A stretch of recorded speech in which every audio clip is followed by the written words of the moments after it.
I want to welcome you to our final session of the 2021 virtual education series about end-of-life issues. And for those of you who don't know Roots and Roads, our vision is to transform the end-of-life experience into the final act of living well. And there are really three ways in which we attempt to do that. One is through community education about end of life, which is why we're together tonight. Another way is through funding small grants for research into improving end of life care. And then, to my mind, probably the most impactful is our patient assistance fund, where we actually help patients and their families meet their basic needs at end of life. For so many folks, you know, they have to stop working to care for their loved one, and there's just there are no resources for folks in that situation. So the majority of what we do and the majority of money that we invest is into requests from hospice social workers to help patients. And Megan put up a slide here that shows our work in 2020 just as an example. But I want to share a story to sort of put the human face on this work that we do, this part of our work. A couple months ago, we had a request from a social worker at Harmony Hospice to assist a patient of his who was a homeless veteran, had substance use issues, which precluded him from being able to go into the normal housing that we support, which is adult care homes, assisted living, etc. And also he didn't have any transportation, but he was very connected to the VA. That was like his social support. And as many of you probably know, you cannot receive hospice services if you're not housed in whatever sort of housing to receive those services. So what we ended up doing was paying for a motel that was near the VA, so that this gentleman could be by his social support, so that he could receive hospice services from Harmony. And it was in a manner where he got to control, you know, his living situation and could die with as much comfort and with as much dignity as the team had hoped for. And so I want to invite you, if you aspire to assist folks at end of life in this way of the patient assistance fund, to invite you to make a gift. And since we're entering the holiday season, you know, for your loved ones who have everything, this would be a great gift in honor of them. And it is just such an impactful program. And I wanted to share a bit about that. So thanks for listening. But back to tonight's session, we are so grateful to have Carol Miller, our colleague from Casa de la Luz Hospice, to walk us through a conversation about grief during the holidays and some ideas for how to navigate that. And oh, thank you. Jennifer put a link to, if you would like to make a gift, she put a link to our that page on our website down in the chat box. I am going to turn it over to David Fife, our Director of Community Engagement, to facilitate tonight's conversation with Carol. And I just want to say how grateful I am, not only for Carol being here, but for all of you to take your time this evening to share with us. And I love that this is going to be an interactive session where we do have the opportunity to share with each other. So David, take it away. Thanks so much, Julie. As Julie said, tonight we are really honored to have Carol with us to facilitate a discussion with all of us on grief and loss. She'll begin talking about what grief is and how it manifests in our life. And then we'll have some time, as Megan had talked about in breakout sessions, to respond to some questions and to learn from one another. That's what's been so amazing about this whole year-long session, is that The presenters have been fantastic, but our ability to interact with one another, raise questions, take the discussion in directions that we didn't expect has really enriched all of these topics. And so we're grateful for your participation tonight, your courage to enter into this conversation. Let me tell you a little bit about Carol. Carol is a licensed clinical social worker who currently is working in the bereavement services team at Casa de la Luz Hospice.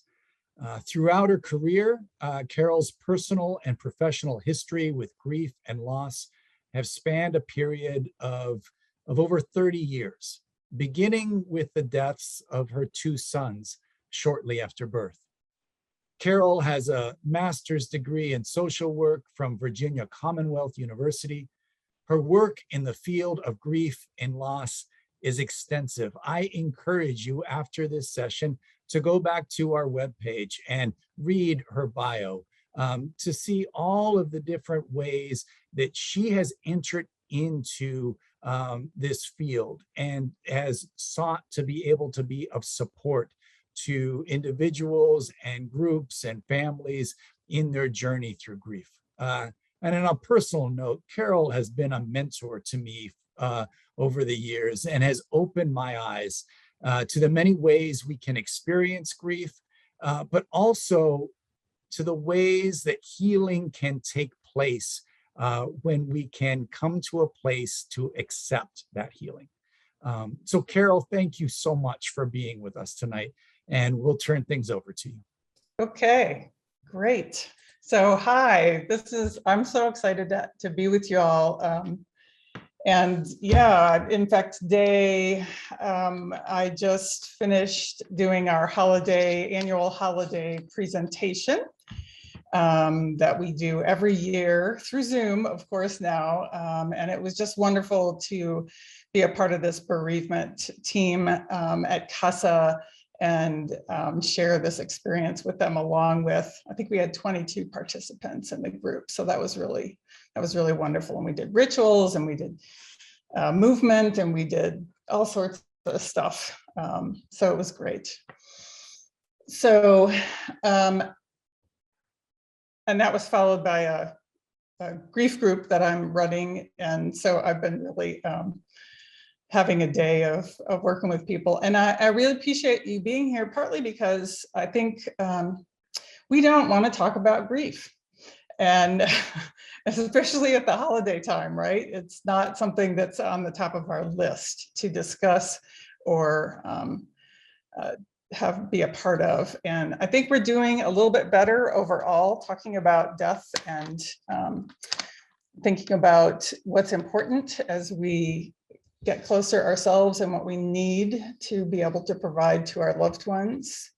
And I think we're even getting a little bit better talking about suicide in particular, that particular type of death, although we still have a ways to go. But grief, I think, is, most of us don't want to talk about it unless we're in it.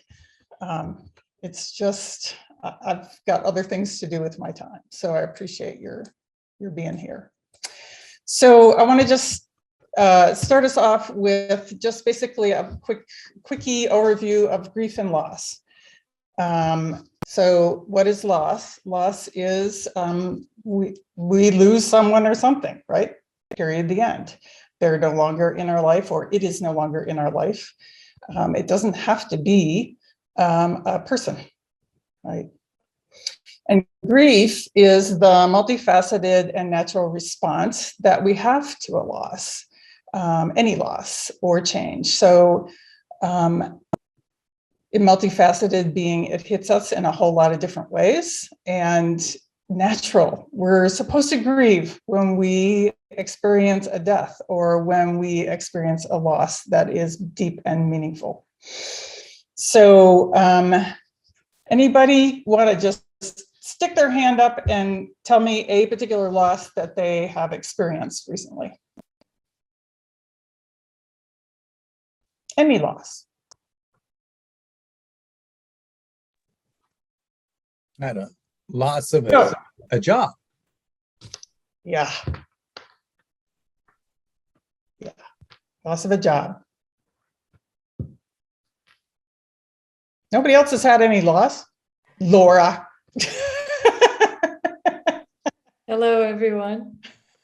Well, multiple, but the one that's coming to mind is loss of my Aunt Loretta, who died this July from cancer. And she was the best friend of my mom. They were both only children. And so we grew up with Aunt Loretta. Aunt Loretta is family. And we were very close, my sister and I, with Loretta's two girls. And so this has left a deep void in everyone's life.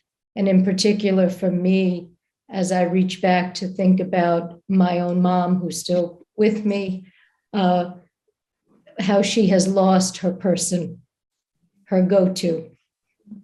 Absolutely. Ed, was your hand up?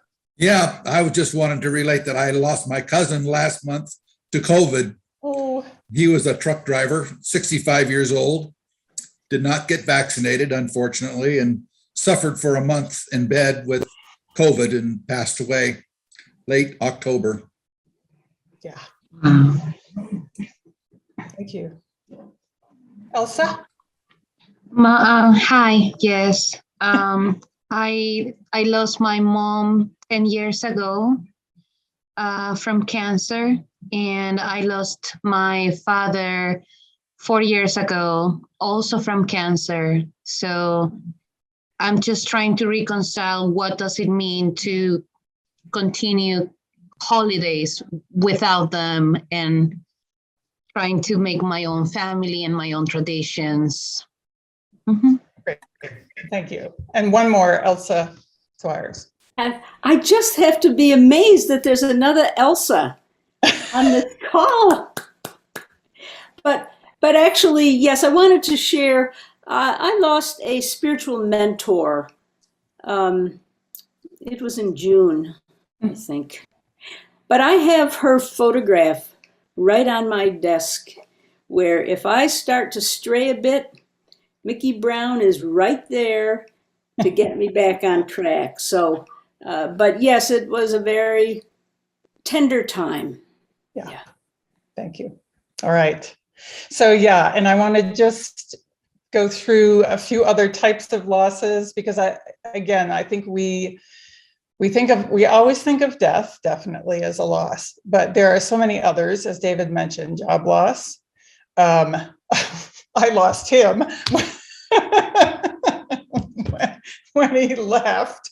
So seriously, divorce, death of pets, infertility, our sexual identity, life transitions, even things, I mean, I always think about, when my daughter got married, of course, it's a happy time, right? And I'm very excited to see her family reunions. Yeah, getting married. At the same time, I'm also aware of how much our relationship might change because of that marriage, and having feelings about that, which, are grief. Role changes, financial stuff, lost in trust. Many people have lost trust in the government before, now, at any point. Loss of freedom, loss of hopes and dreams, loss of material belongings, right? None of this is an exhaustive list. If you really reflect and think about it, I think you can think about a whole batch of things that you've lost in time, right? Yeah, just to share a few, we had a couple people put stuff in the chat. So a loss of way of life, loss of family reunions, and the loss of human touch due to the social isolation with COVID. Yes, absolutely. Yeah. So, and then grief, as I said, is multifaceted. So it impacts us in a lot of different ways, right? It impacts us physically. It impacts us emotionally, which we tend to think of when we think of grief, cognitively, spiritually, behaviorally, and socially. And all of those pieces are intertwined. So when we have physical responses, those responses will also impact how we feel about ourselves, how we think, how we behave, all of that. So in terms of physical losses, it might be loss of energy, heart palpitations, headaches, tension, issues with your gut, sleep disturbances, not eating well, losing weight, gaining weight, if you're going to your comfort foods that are not maybe so good for you. Your immune system tends to often be compromised, and frankly has been with COVID, right, for all of us. So those are just a few of the physical manifestations that might result. Emotionally, of course, we often experience numbness and shock, relief for some, if it's been a long time since they've been taking care of somebody. We might experience depression, ambivalence, anxiety, panic attacks, vulnerability, jealousy, feelings of overwhelm, feelings of regret. The group that I was just meeting with, since they're all trauma experiences, we were talking a lot about guilt, self-blame, the if-onlys, those kinds of things. And also yearning for our person to be with us. Again, not an exhaustive list of emotional responses, right? Cognitive, what I hear all the time. I think I'm crazy. I think I'm crazy. You're not, but it feels that way, right? I can't think, I can't problem solve, I'm confused all the time, I can't stay focused, I forget, all of those kinds of things, suicidal ideation, hallucinatory dreams, all of these things are kind of cognitive manifestations of grief, right? Plus others. Behavioral and social might show up in your work performance going down, withdrawal, crying or sobbing or wailing, avoidance, overreacting to things, grief bursts. You know, you went to the grocery store and you saw something or smelled something or heard something and boom, you're in tears and wondering what the heck happened. Right? Erratic behaviors, changes in interests, lack of motivation. I hear that a lot from folks. I don't care, I don't feel motivated. Spiritual, search for meaning, anger with God, or whatever higher power you believe in. Mystical experiences, right? A lot of things that people talk about, you know, from hummingbirds crossing my path, to particular flowers showing up in their space, to hearing things, all sorts of stuff. Desire to join the deceased, which is not the same as suicide. We usually try to just check in with folks about that because they'll often express a wish that I just died too, but it doesn't necessarily mean that they want to actually harm themselves or kill themselves, right? So again, all of those things are just many ways that grief manifests for us, and keeping in mind always that these are not exhaustive lists, and people experience grief in very, very, very different ways. The other thing I like to touch on when I think about grief is how we believe grief should be, right? So some people have called that the big book of grief rules, or myths or misconceptions about grief. And there's a lot of stuff out in the culture that says this is how grief should be. And so messages like, gosh, it's been 6 months. You should be done by now, right? Or you should be back to yourself. You might get a year in this culture, maybe, to grieve. And then really you need to be done with it. But another message might be the second year will be worse than the first year, right? A lot of people will say that my second year was worse than my first year. And again, if that message is coming through, people will then get a little nervous and afraid with the second year cropping up, right? Showing up. So people might be told they're crying too much or too little, that they should be done with their grieving, that they should be back to their old selves, as if that were possible. There's also a cultural belief that children don't grieve, which is far off the mark. We all, I think, know that children do grieve. They just grieve differently than adults do. So I have a very strong remembrance of a gentleman that once came to see me. We don't do children at Casa traditionally, but this man insisted that he had to bring his son. And so I finally gave in, not really knowing much about children and how they grieve, and said, all right, come and bring your son, who was 9 at the time. And we had several sessions. It was his wife, slash the son's mother, who had died. And we had several sessions together. And frankly, when we were meeting, I thought the kid was doing what I would think be pretty normal for a 9-year-old. So he would cry a little bit, and then he would ask if he could have some of that candy that was sitting on the table, and could he then have another piece? And then he would start talking about his friend and going to play with his friend. And to me, that was just normal. But after several sessions together, the father said, I'm really worried that my son is not grieving right. And I said, oh, do you think he should grieve like you? And that sort of stopped him in his tracks, right? Because he did, I think that he should be experiencing things as he was.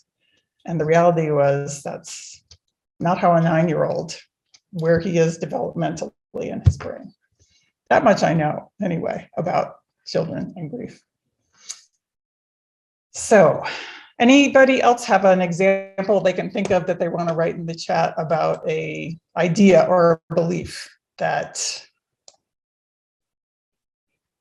hangs around with respect to grief in this culture? I don't know if it's an idea, like a greater idea, but I know when I lost my mom going on 16 years ago, I was pregnant, and everyone that I talked to was like, you have to be strong for the baby. So he'll feel everything you feel. And so you have to just, be strong. I mean, I lost the most important person in my world, but I felt like I didn't get the opportunity to grieve because of that idea that, I had to be strong because there's this other life depending on me. Right. So that was something that I dealt with my grief. Absolutely. Yeah. Be strong. I think that a lot of parents get that. You need to be strong for your kids if somebody dies. Yeah, absolutely. Another one is, grief goes in stages or tasks, right? So if I do these tasks, if I do these stages, then I will stop grieving. Yeah. So that's, go ahead. Isn't it true too that I've spent some time in some other places, including England, and I guess I identify with the British, the stiff upper lip, and having a background of my own from a culture that is very stoic. Feel that's the only way to respond, and it's that the path has already been written for me because of my DNA, and that's something I need to follow. Could you comment on that? Well, I don't think it's written in your DNA, but I think we do. So there's been some research done that shows that we definitely do grieve on sort of a continuum of what they call intuitive grief all the way to instrumental grief. And so intuitive grief is, the person comes into my office, I say, how are you? And they're puddles on the floor. That's the far end of the intuitive grief. On the other end, the instrumental, the person comes into my office, I ask them how they're doing or what's up with them, and they say, well, here's all the things I'm taking care of, and then go through a litany of things. Yeah. And it's a lot of that is just, I think, how our culture approaches things. And so, yes, with the English culture, the stiff upper lip, but there's plenty of that here too, right? Yeah. Ed? I can't help but noticing that there's only 3 gentlemen on this conference. So that might be an interesting point to make about gender differences in grief too. Yeah, but the thing is, Ken, when they did that research with instrumental intuitive, they said, that they started with the idea that there was gender differences and discovered, in fact, there were not. Yeah, David. I think too that sometimes we're told that it's not okay to experience either happiness or joy when we're deeply grieving, and we can feel guilty when that kind of laughter comes out spontaneously, and as if we shouldn't feel that. But it sometimes can really harm us to not allow some of those moments to express themselves. Yeah, I mean, absolutely. The problem I find with these kinds of ideas and beliefs is not necessarily that it's wrong or right, but rather how it impacts us and how we feel about ourselves because of that message. So, and I very definitely remember that after my first son had died several months later, I had one of those moments where I started laughing. And the first thought that came into my head immediately was, oh my God, I'm a bad mother. I laughed. And then I laughed again, thinking, oh, wait a minute. I've been wishing to not feel like that, this great sadness all the time. And now I'm having a moment of okayness, and I'm kicking myself for it. So Hilly, what is up with that? Yeah. Alan. I have another one. I've been around hospice people for many, many years, and it's sort of an ESP that we transmit with antenna that are not seen by most people. But there's a certain feeling that people have worked in hospice and been there for a while, that I think if you're new, you're sort of abhorred by death. Probably wouldn't be a volunteer there, but you're sort of startled by things, and maybe you had a bad situation when you were younger with death in your family, et cetera, et cetera. But the more and more I'm around people, and I was going to national meetings, met a lot of people across the United States in hospice. And I think there's sort of a realization or an understanding. And, we keep saying everybody's going to die. And the people that work in hospice know that very well. And I think they try to bring the people in their care through that and make it routine and not out of the ordinary, and something not to be abhorred by, but something to accept. And I think people that work in hospice really do that. Mm-hmm. And they have a tendency maybe not to be as emotional, and maybe they feel guilty because of that. I mean, I could see where somebody might feel that way, that they feel guilty, they're not showing that. Right. Sort of kind of like when people say to me, I don't know how you do this work. Right. How do you listen to these stories all day, all the time? Yeah. Anyway, that's just a real brief, grief 101, right? There's a whole bunch more one can say about this. But what I really want to do is give us a chance to be together. And maybe, Megan, groups of 2, because really there's, that we've got just so many people here. So I think groups of 2 would be good. And I want to give you a chance to just chat with each other. My encouragement is when one person is talking, that the other one practice full on listening, right? So please, don't interrupt, don't ask questions, don't, just really listen.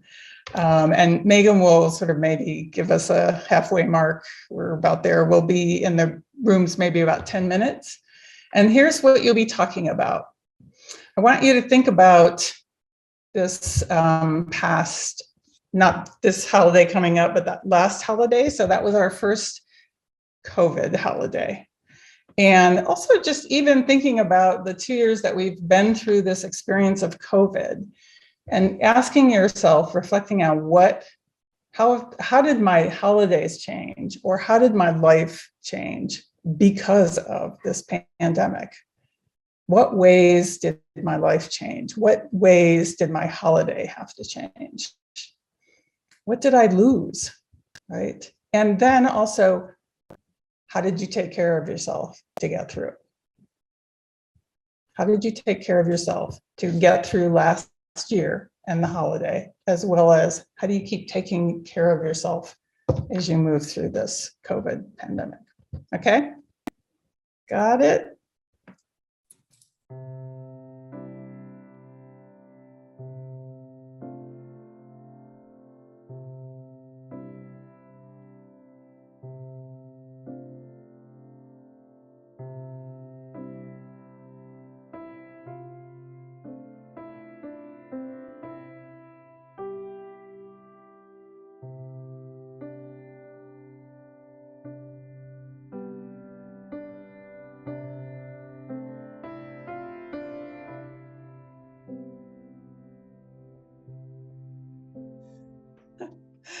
All right, so you're all back. So I just want to check in, and maybe anybody want to just say anything about what they experienced in their breakout room? I'll start. I was going to say, it's just such a gift to have these moments, whether they're set up intentionally, or maybe you think about doing it with someone, where you can just enter in somewhere on a level that goes a little deeper. You know, you push all the surface away and you say, yes, we're talking about loss and things that happened and holidays and all of that mixed in. And you allow yourself to be a little bit vulnerable and let some of that rise up, because in that space, then you realize, A, you're not alone. Like in my conversation with my person, David, he said something that resonated so deeply about through this time of COVID. Like he said he stopped trusting relationships, like because all the old parameters or the guidelines or the ways that you connected with people were sort of cut off. And so you wondered, how do I do that anymore? And that really was helpful, because I would go into even the grocery store and I'd leave feeling so angry because I felt like normally I would smile at someone. I don't know, I feel like I have an open aura, and it all got taken away. And I think this conversation made me realize that was a big loss. And then we got into the holiday and Christmas, and my grandfather, who died like 20 some odd years ago, I could still feel it, came right back up, thinking of how he loved Christmas and how I miss him. Yeah. Thank you, Laura. Anybody else want to share something? I will. Go ahead. So I always try to look on the bright side of things. So I was with Susan and we talked, and we saw some similarities in families that usually get together and didn't, and then try to do something different. And I like technology, and I sort of think FaceTiming and being able to look at everybody, at least around a turkey, is nice, but it's not like smelling it or touching people or the rest of it. But I have one daughter here in town with a grandson and a husband, and the other one in the Bay Area. And my oldest daughter, delivered our granddaughter in June. So she's a COVID baby, and it took me a year to see her. So in fact, I just came back from there yesterday to see her again, and it's been another 4 months since I saw her, and she's a fireball. So I'm still glad we can look at pictures. But But I think you find other ways to do things. And even though you might be prevented from doing what you did in the past, you find new things to do. And I think we've done that. And then a good thing I thought of is you can actually make it a hybrid. You can do a little bit of both. You know, if you can get together, you do. And if you can FaceTime, you can, and maybe you do both. Yep, absolutely. Thank you. I have a COVID grandchild as well, Al. So, and I just came back from seeing her in October. So it's just really so exciting to have had the chance to go see them and be with them and be present when around her birth. So. Well, it's sort of nice because that first year when they're born, now I don't want to tell anybody secrets, but I worked in the hospital for too long. Actually in the recovery anesthesia area for a while, and babies are really not much of anything for the first year. I don't want to burst anybody's bubble, but I'm a parent, so I can do this. And they don't really take on any like human forms till at least a year. It was sort of nice to see her for the first time and saying, "Oh, this is great." Walk, talk, whatever. Hey, Jennifer, I was wondering if Jennifer would share the onesie about COVID that you saw. Oh gosh, it was something about like She said it was the onesie said, "My parents did not socially distance." Yeah, during COVID.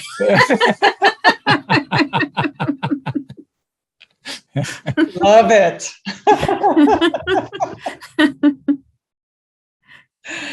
Yeah, I don't want to know about my daughter and son-in-law. No, never mind. Just kidding.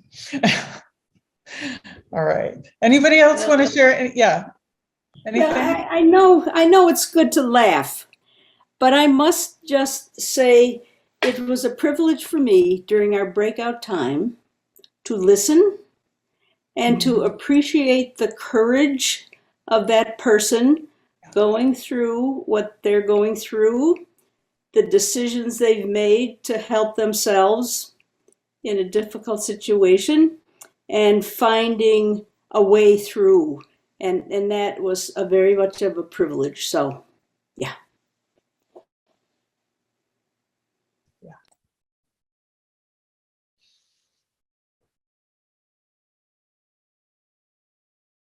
Maybe one more person? No. Well, I hope that yeah, Elsa V. Yes. I think that the hardest part for me is to, now that I've lost my parents, and there's been some years since that happened, but still every year the holidays just feel empty to me. And I've been married for 4 years, and we have been trying to just make the holidays to get more meaning, but it's difficult, and it's work, and I'm working on it, but I don't really know what direction I'm going and how long it's going to take to find a meaning and to find joy, true joy on Christmas Day, Is that normal? Yeah, I think it is. The other thing is, again, culturally, we place a really, really heavy burden on these holidays, right? In terms of how people should be around them. And I think it's a hard message to keep hearing, especially when you're grieving. Like, all of the people I'm working with right now in my groups, they don't know what to do or how to navigate this holiday. And, sometimes it takes a long time to figure that out. I had a client who was, this was years ago. She was very Italian, and her husband died, I want to say maybe 6 months before the holiday.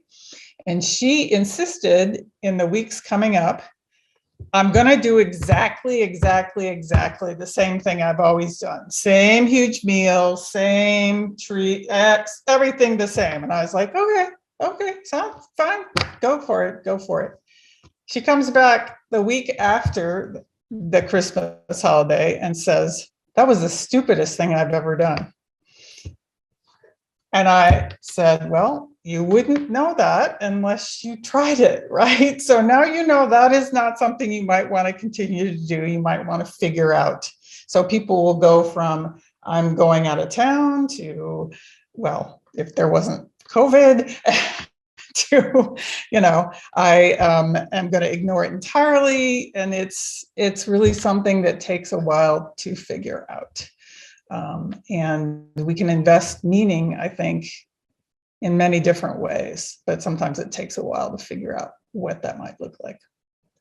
So I want to just also, before we close out, because I'm aware of the time, just go over just if you yourself are grieving, some things I think are important are, first of all, to just pay attention as much as you can to what your needs are.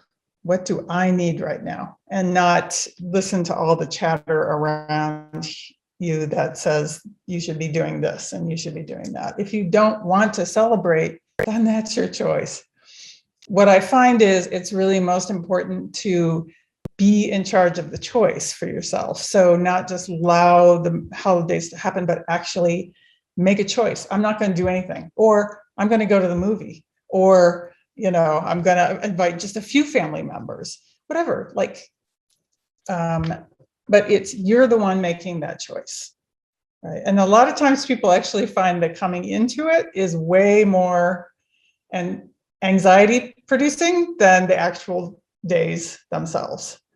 That includes birthdays and other types of death anniversary as well, that, they coming into it the first time is like, well, right? Firsts are hard. So just recognize what you need and no shoulds, right? Reorient yourself. So understand, here's the thing, nothing is ever going to be the same. If somebody died, nothing is ever going to be the same again. It's just changing. The reality is, and I heard this in some movie, and I don't remember which one it was, but this was always going to be, right? And it is. It's just going to be crappy holiday. So trying to make yourself find joy is not necessarily particularly helpful. Rely on those people that will be willing to listen to you and pay attention and not try to fix. We are a fix-it culture. Even I have trouble not fixing people. So it's like, oh,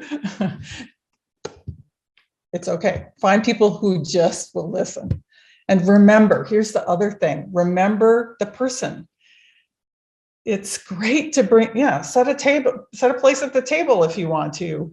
Hang a particular type of, thing on a tree, a decoration that they like. Make a holiday food that they really enjoyed. Do something in their name. Give some money to the foundation in their name, or some other charity that you want to give to, or that was meaningful to your person, right? So there's a lot of research out there that says remembering your person and continually bringing them into your life is very helpful to the grief process, as opposed to a cultural message that might say, just forget about them and move on, right? There's no way that's going to happen. If you're not particularly grieving somebody at the moment or something really difficult at this particular moment, then here's my main advice. Listen, listen, listen. And listen some more. And when you're tired of listening, keep listening, right? Just being heard, even if you've heard that person and their story 10 times, doesn't matter, keep listening. And then, ask them, what do you need? Do you know? At some point you might just ask them, what do you need? And make direct offers. Can I take you somewhere? Can I bring you some food? would you like to come to my house for a meal or, a coffee? Would you like me to come over and spend some time with you? I mean, if they don't want to, they'll tell you, but direct offers are great. Sometimes people don't know what they need, so it's much more helpful if you can think of some specific things that you might be able to offer them, right? What else? I think that's it. Listen. And listen some more. Yeah. And I really enjoyed listening in my breakout group. You guys were great. I really enjoyed my time with Leslie. And who was the other one? Michelle? Michelle. Thank you. Thank you, Carol, so much. And I'm so appreciative of everyone's courage, as you mentioned, willingness to be vulnerable, to share, and to trust. It is such a powerful gift to each one of us. And we are deeply in your debt for taking part in this discussion tonight. And Carol, thank you for helping facilitate this. It was really, really touching to each one of us, and in a lot of ways empowering as we move forward to know that it's okay to talk, to share, to feel what we're feeling, that we don't have to hide that, and to recognize that. So we are very grateful to you. And I'll turn things back over to Julie now to close us out. Yes, thank you so much, everybody, for being with us tonight. Thank you, Carol. In my group, one of the things that we talked about was, are there some sort of tried and true, and you mentioned some of them, but are there resources where we could educate ourselves about other ideas of how to be supportive to people who are grieving? And if you have that, maybe you could send it to us at the foundation and we can pass it along to everybody who is here tonight. We would love that. Thank you for that. Sure. I want to invite everyone in this new Zoom world. We're moving into 2022. We're continuing our series. And for 2022, we're calling it Mortal Curiosity. And we'll do sort of the same format where each month it's typically the third Thursday of the month from 6 to 7 p.m. We talk about all different types of topics. As a matter of fact, you can go on our website and see we have recordings of all the ones we did this year as well. But we would love for you to join us. Yeah, the first one in January will be about ambiguous loss, and it'll be presented by Lori Nissen of Banner Alzheimer's Institute. And ambiguous loss being, sort of losing someone before you really lose them in the case of dementia. And then we have, I think February's about hospice in prison, how in the prison system, it's really the inmates themselves that take care of one another, because there is no hospice per se officially provided. So we have a lot of cool sessions planned. We hope you join us. We hope you have a beautiful holiday season, and we thank you so much for being with us tonight. Good night, everybody.